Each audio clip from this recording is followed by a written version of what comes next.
खुदावंद से यीशु में आप सबकी सलामती हो। मैं खुदावंद का निहायत शुक्रगुज़ार हूँ इस बड़े फ़ज़ल के लिए कि एक बार फिर उसने मौका बख्शा कि हम खुदा के कलाम को जानें, खुदा के कलाम की हकीकत को समझें। सो जिनके पास बाइबल मुक़द्दस है, मेरे साथ निकालिए मत्ती की अंजील उसका 5वां बाब और उसकी 13 आयत। यूँ लिखा है, तुम ज़मीन के नमक हो, लेकिन अगर नमक का मज़ा जाता रहे तो वो किस चीज़ से नमकीन किया जाएगा।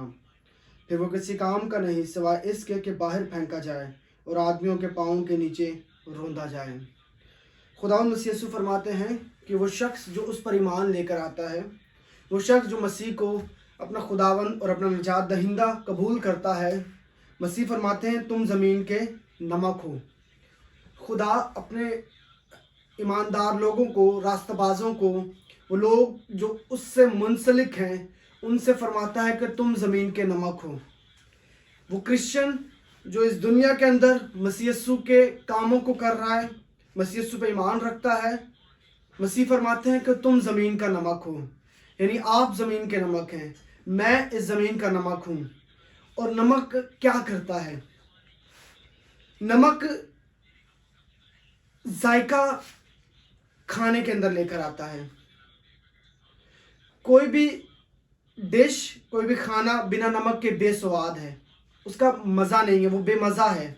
लेकिन नमक उसके अंदर जायका को जारी करता है। अगर किसी खाने में नमक नहीं है तो उसमें यानी जायका नहीं है। नमक की खसूसियात क्या हैं? नमक चीज़ों को ख़राब होने से बचाता है। अब जानते हैं, अगर हम किसी चीज़ पे नमक लगा के उसको रखते हैं तो बैक्टीरिया उसके अंदर ग्रो नहीं करता। नमक के अंदर ये स्पेसिफिकेशन है कि जब नमक जहां पर मौजूद होता है वहां बैक्टीरिया ग्रो नहीं करता।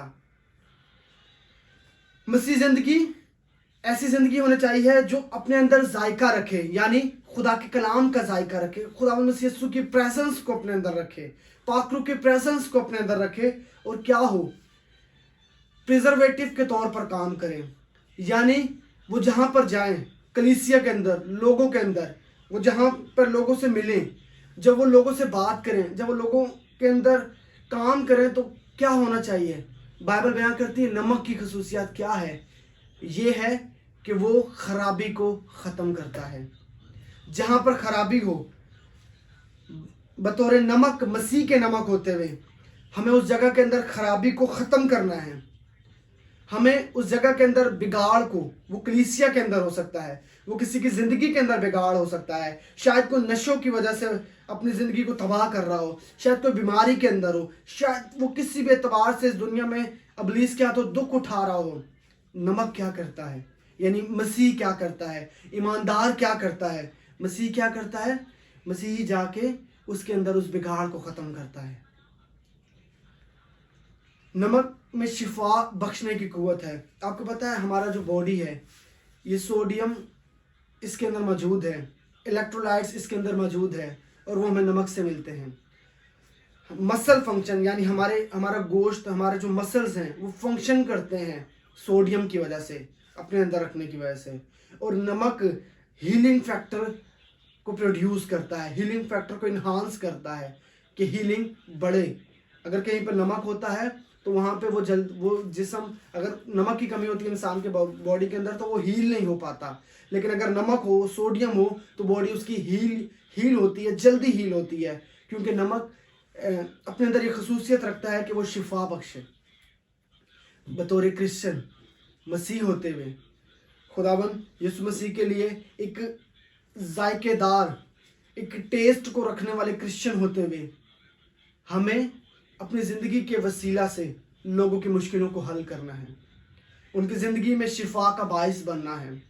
ये कलाम उनकी ज़िंदगी के अंदर शिफा को जारी करेगा, लेकिन आप उनको इस कलाम तक लेकर आएँ, क्योंकि आपके अंदर ये सलाहियत खुदा ने रख दी है कि आप बिगाड़ को सीधा करें और कमज़ोरियों को दूर करें और शिफा को जारी करें। हीलिंग फैक्टर आपकी ज़िंदगियों से जारी हो, ताकि जब लोग आपको सुने, जब आप लोगों से बात करो तो उनकी ज़िंदगियां बदलना शुरू हो, वो ज़हनी तौर पर आज़ाद होना शुरू हो, उनका जहन आज़ाद होना शुरू हो, उनका जहन मसीह यीशु में नया होता जाए, उनका बदन नया होता जाए, ताकि वो अपनी ज़िंदगी से, पुरानी ज़िंदगी से नई ज़िंदगी के अंदर दाखिल हों। नमक प्यास को बढ़ाता है। तीसरा, अगर हम ज़्यादा मिकदार में नमक को लेते हैं तो हमारी प्यास बढ़ जाती है। सो खुदा के कलाम की प्यास हमारी ज़िंदगियों के वसीला से, जब लोग आपको देखें, जब लोग आपके करैक्टर को देखें, तो उनके अंदर प्यास बढ़े कि हम उस शख्स के खुदा को जानना चाहते हैं जो इस तरीके से बात करता है। वो शख्स XYZ कोई भी हो, जब आप उनके साथ काम करें तो वो आपके किरदार को देखकर खुदा की प्यास को अपनी ज़िंदगी के अंदर लेकर आएँ और आप एक अच्छे जायकेदार नमक, एक अच्छा टेस्ट इस दुनिया के अंदर मसीह यीशु की तरफ से स्प्रेड करें, फैलाना शुरू करें। लोगों की ज़िंदगी में आपके वसीला से जायका आना शुरू करें, आपकी वसीला से लोगों की ज़िंदगियां नई होना शुरू हो जाए, उसके कलाम के वसीला से, आपके अमल के वसीला से, आपकी ज़िंदगी के वसीला से। लेकिन कई बार क्रिश्चियन इस नमक को खो देते हैं, इस जायका को खो देते हैं, ये टेस्ट उनकी ज़िंदगी से जाता रहता है। हम कैसे इस जायका को अपनी ज़िंदगी के अंदर बरकरार रख सकते हैं? कैसे ये जायका, ये टेस्ट, ये नमक की खुसूसियात हमारी ज़िंदगी में कायम रह सकती हैं? सो मेरे साथ निकालें बाइबल को खोलें, यूहन्ना की अंजील उसका 15 बाप उसकी वर्स है 4, चौथी आयत में लिखा है, तुम मुझ में कायम रहो और मैं तुम में। जिस तरह डाली अगर अंगूर के दरख्त में कायम ना रहे तो अपने आप से फल नहीं ला सकती है, इसी तरह तुम भी अगर मुझ में कायम ना रहो तो फल नहीं ला सकते हो। क्या फरमाते हैं मसीह फरमाते हैं कि अगर वो एक डाली और एक दरख्त की मिसाल देते हुए कहते हैं कि अगर एक डाली अपने दरख्त से जुदा हो जाए, वो कट जाए, नीचे गिर जाए, तो फिर वो फल प्रोड्यूस नहीं करती है। उसके फल, उसके पत्ते मुरझाना शुरू हो जाते हैं, वो बेफल हो जाती है और किस काबिल होती है कि उसको आग में डाल दिया जाए। मसीह फरमाते हैं जिस तरह डाली अगर अंगूर के दरख्त में कायम ना रहे तो अपने आप से फल नहीं ला सकती है। अगर एक क्रिश्चियन मसीह यीशु में कायम ना रहे, अगर मसीह यीशु के साथ उसकी मोहब्बत, उसकी ईमानदारी, उसकी वफादारी, प्रे करना, कलाम को पढ़ना, अगर ये सारी चीज़ें हमारी ज़िंदगियों में कम होती जाएं, जो कि अक्सर क्रिश्चियंस की ज़िंदगी के अंदर होता है, हम जिस तौर से शुरू करते हैं उस तौर से उसे लेके जा नहीं पाते। अगले आने वाले 2-3 सालों के अंदर क्या होता है, हम लॉस्ट करते हैं, हम लूज़ करते हैं अपने टेस्ट को, हम खुदा की प्रेजेंस को जो हमारी ज़िंदगी के अंदर है लूज़ करते जाते हैं, हम खुदा के फलों को जो हमारी ज़िंदगी के अंदर है लूज़ करते जाते हैं। रीज़न क्या है कि हम उससे कट चुके हैं, हम उससे अलग हो चुके हैं। वो डालियां जो उस पेड़ के साथ वाबस्ता थी, आज वो डालियां गिरकर, कट के बेफल होती जा रही हैं, सूखती जा रही हैं। एक वक्त आएगा कि वो इस काबिल होगी कि सिर्फ आग के अंदर इस्तेमाल किया जाए, कि उसको आग में डाल दिया जाए। अगर हमारी ज़िंदगी मसीह से जुदा होना शुरू हो जाए, हमारी मोहब्बत खुदा के लिए कम होना शुरू हो जाए, हम इस दुनिया के रंगों के अंदर रंगते जाएं, इस दुनिया की चीज़ों में बढ़ते जाएं, तो फिर हमारी ज़िंदगी से टेस्ट जाता रहता है। वो जायका, वो नमक का जायका हमारी ज़िंदगी से जाता रहता है। और मसीह फरमाते हैं कि वो जायका, वो नमक जिसमें जायका मौजूद नहीं है, उस नमक को क्या किया जाएगा? बाहर फेंक दिया जाएगा। आदमी उसे आकर रोंदते जाएंगे, लोग आएंगे, दुनिया आएगी और आपको फिर रोंदती जाएगी। क्यों? क्योंकि आप उस पेड़ से अलग हो गए हैं, आप ऐसी डाली हो गए हैं जो अपने दरख्त से जुदा हो गई है। अब मजीद आपको न्यूट्रिशन नहीं मिल रहा है। और खुदा का कलाम फरमाता है जायका खो देने से क्या होता है। हमने देखा कि मसीह फरमाते हैं कि अगर तुम मुझसे जुदा हो जाओगे तो फल नहीं ला पाओगे। मेरे साथ निकाले मुकाशवा 3 बाप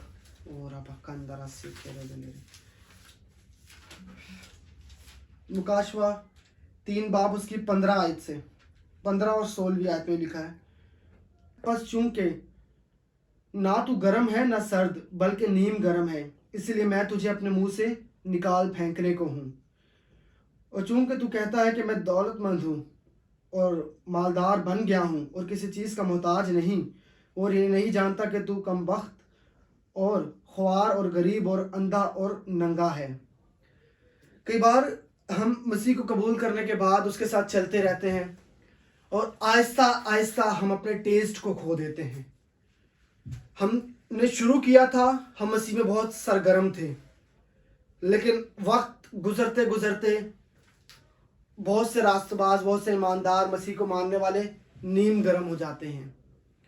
तो खुदा फरमाता है कि इस सूरत के अंदर वो क्या करता है, मैं तुझे अपने मुंह से निकाल फेंकने को हूं। खुदा फरमा रहा है कि ऐसा शख्स जिसकी जिंदगी से जायका छा चुका है, ऐसा ईमानदार, ऐसा रास्तबाज अब जो टेस्ट को नहीं रखता अपनी जिंदगी के अंदर, खुदा फरमाता है कि मैं उसको अपने मुंह से निकाल फेंकने को हूं। ये ऐसी हालत है कि जिसमें हम खुदा के रूह को काम करने से रोक देते हैं। अगर हमारी जिंदगी के अंदर से टेस्ट, टेस्ट क्या है, टेस्ट कहां से आता है? प्रेयर से आता है, मसीह के कलाम से आता है। इस कलाम को पढ़ने से, इस पर अमल करने से, इस पर ध्यान करने से ये टेस्ट हमारी जिंदगी में बढ़ता है। मसीह में पाकीज़ा जिंदगी बसर करने से ये टेस्ट हमारी जिंदगी में बढ़ता जाता है। इसको कहते हैं दरख्त के साथ व्यस्त रहना। लेकिन अगर ये टेस्ट हमारी जिंदगी से जाता रहे, हमने शुरू तो सरगर्म होके किया था, लेकिन अभी हम नीम गर्म हो गए हैं। और खुदा फरमाता है कि ऐसी हालत में अगर तू है तो मैं तुझे अपने मुंह से निकाल फेंकने को हूं। खुदा ऐसे लोगों को अपने मुंह से निकाल फेंकने को है जो अपना टेस्ट खो चुके हैं, जो अब इस काबिल नहीं है कि जायका प्रोड्यूस कर सकें किसी के अंदर, कि उनकी जिंदगी से टेस्ट लोगों तक पहुंचे। खुदा फरमाता है मैं ऐसे लोगों को अपने मुंह से निकाल फेंकने को हूं। ऐसे लोग जो अपनी जिंदगी में अब जायका को खो देते हैं, वो इस दुनिया के तौर तरीकों को, इस दुनिया के कामों को कबूल करना शुरू कर देते हैं। एक क्रिश्चियन को हमेशा ना कहने वाला भी होना चाहिए। आपने ना कहना है शैतान के कामों को, आपने नो कहना है दुनिया के तरीकों को, दुनिया के कामों को भी आपको नो कहना आना चाहिए। लेकिन अगर हम नीम गर्म हो जाते हैं, अगर हमारा टेस्ट हमारे अंदर से निकल जाता है, खत्म होता जाता है, तो फिर क्या होता है? हम दुनिया के तरीकों को कबूल करना शुरू कर देते हैं। हम दुनिया की बातों को अपनी ज़िंदगी के अंदर कबूल करना शुरू कर देते हैं। हम उन चीज़ों को कबूल करना शुरू करते हैं जो खुदा की तरफ से नहीं है। और यही वो चीज़ है कि हम बेमज़ा हो जाते हैं। एक क्रिश्चियन लाइफ बेमज़ा हो जाती है। अजीज़ों, अलार्मिंग सिचुएशन ये है कि हम बेमज़ा ना हो जाएं। आज मैं जानता हूँ बहुत से क्रिश्चियन जो इस वीडियो को देख रहे हैं बेमज़ा हो चुके हैं। शायद आप अब अपने आप से कहोगे कि हाँ, शायद अब मैं बेमज़ा हो चुका हूँ, अब मुझ में वो टेस्ट नहीं है, अब मुझ में वो जायका नहीं है कि मैं किसी ज़िंदगी को टेस्ट दे सकूँ, किसी ज़िंदगी को रंग दे सकूँ, क्योंकि आप मसीह से जुदा हो गए हैं। ये हालत पे चलते रहने से, इस रास्ता पर चलते रहने से कुछ टाइम के बाद हमारी ज़िंदगियाँ तबाह हो जाती हैं। आहिस्ता आहिस्ता बिगाड़, आहिस्ता आहिस्ता शैतान हमारी ज़िंदगी के अंदर काम करना शुरू कर देता है। जब हम टेस्ट को खोते जाते हैं, तो फिर एक वक्त आता है कि वो फुल पोटेंशियल से हमारी ज़िंदगी के अंदर काम करता है और हमारी ज़िंदगी को तबाह करके रख देता है। मेरे साथ निकालें इस्तिश्ना 28 बाब।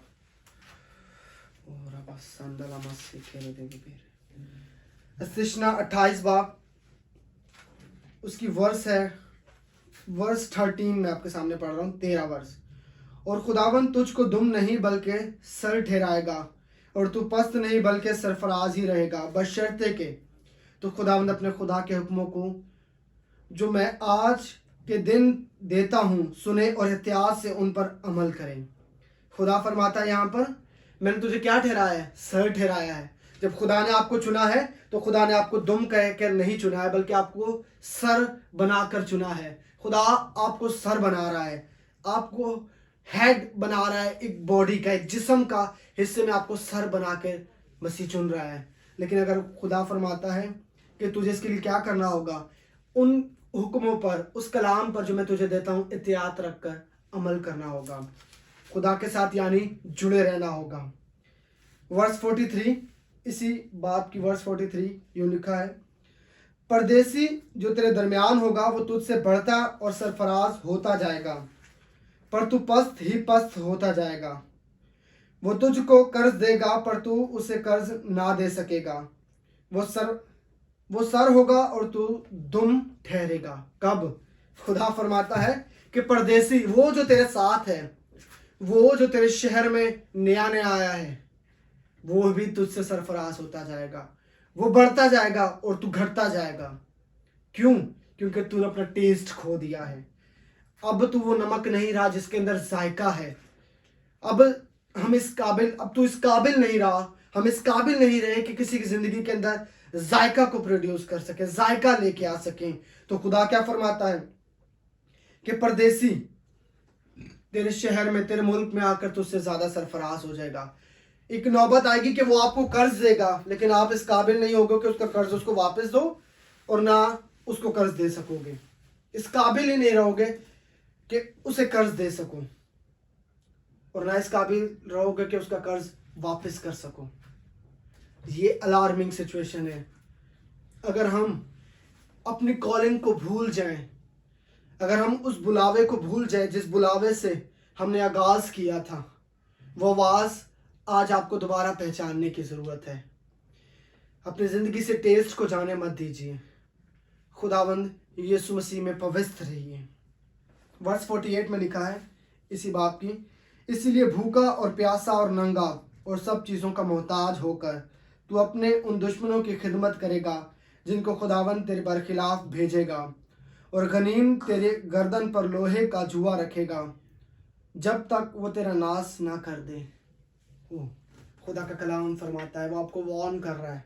ये कलाम आज हमारी ज़िंदगी के लिए एक लेसन लेकर आ रहा है, एक सीख लेकर आ रहा है। वो सीख ये है कि अगर हमारी ज़िंदगी से मज़ा जा रहा है, अगर हमारी प्रेयर लाइफ इफेक्ट हो रही है, अगर हम उसके कलाम को पढ़ना कम कर चुके हैं, बंद कर चुके हैं, हम प्रे करना बंद कर चुके हैं, हमने चर्च जाना छोड़ दिया है, हम इस दुनिया में मसरूफ़ होते जा रहे हैं, हम इस दुनिया के कामों में मसरूफ़ होते जा रहे हैं, तो खुदा इस कलाम के वसीला से आपको कहता है कि लौट आ, अपने टेस्ट को अपनी ज़िंदगी से जाने मत दे, क्योंकि इसका अंजाम ये है कि तेरा दुश्मन, उसकी खिदमत तुझे करनी पड़ेगी। ईमानदारों से खुदा फरमाता है कि तू उनके चेहरों को देखकर खौफ ना खा, क्योंकि मैं तेरे साथ हूँ। लेकिन अगर हमारी ज़िंदगी से जायका, टेस्ट, फल जाते रहेंगे, तो खुदा फरमा रहा है यहाँ पर कि तू अपने उन दुश्मनों की खिदमत करेगा जिनको खुदावन तेरे बरखिलाफ भेजेगा। फिर तू अपने दुश्मनों की खिदमत करेगा। वो अपने लोहे का जुआ तेरी गर्दन पर रख देगा जब तक तेरा नाश ना हो जाए, जब तक तू खत्म ना हो जाए। कई बार हम अच्छे से शुरू करते हैं, हम दौड़ को अच्छा दौड़ना शुरू करते हैं, लेकिन आहिस्ता आहिस्ता हम स्लो हो जाते हैं।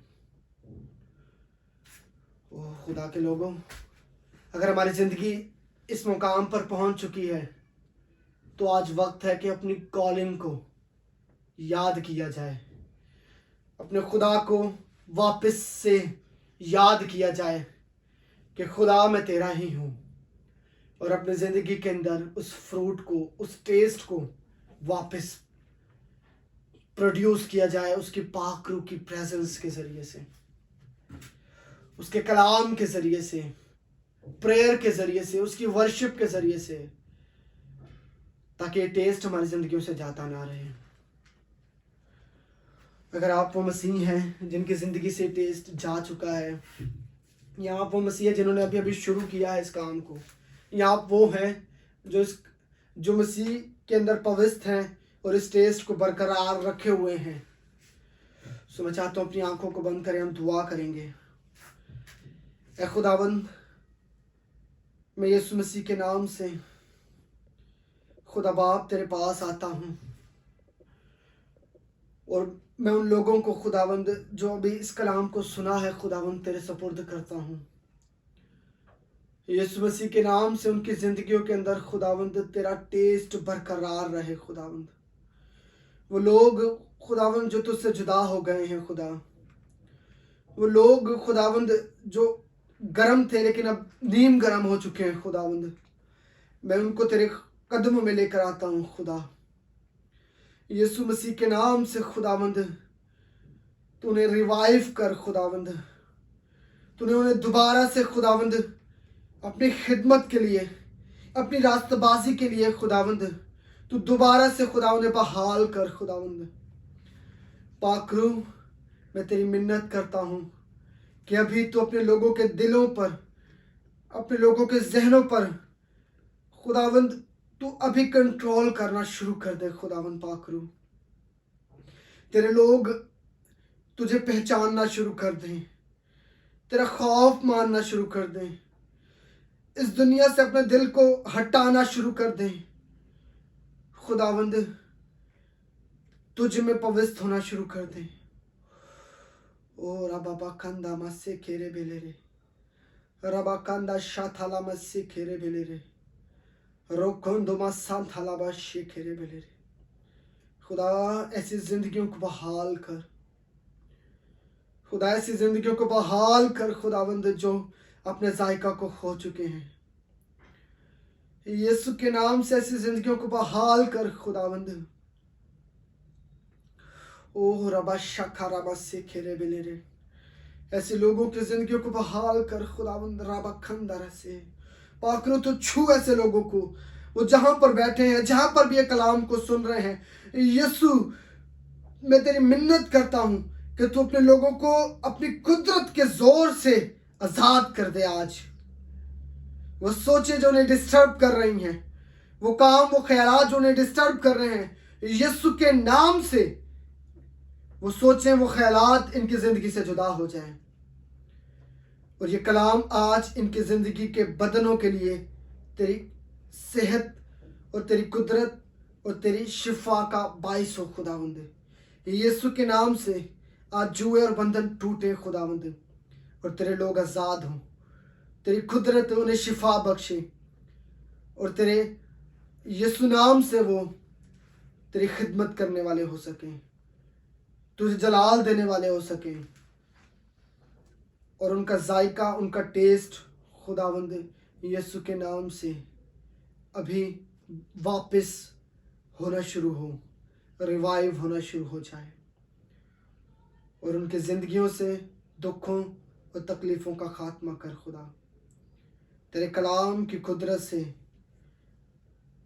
मैं इब्लीस के सारे कामों को कैंसिल करता हूँ, इनकी ज़िंदगियों में से सारे प्लान को कैंसिल करता हूँ, ताकि ये सरगर्म होकर खुदावंद इस दुनिया के अंदर अपनी ज़िंदगियों को बसर करें।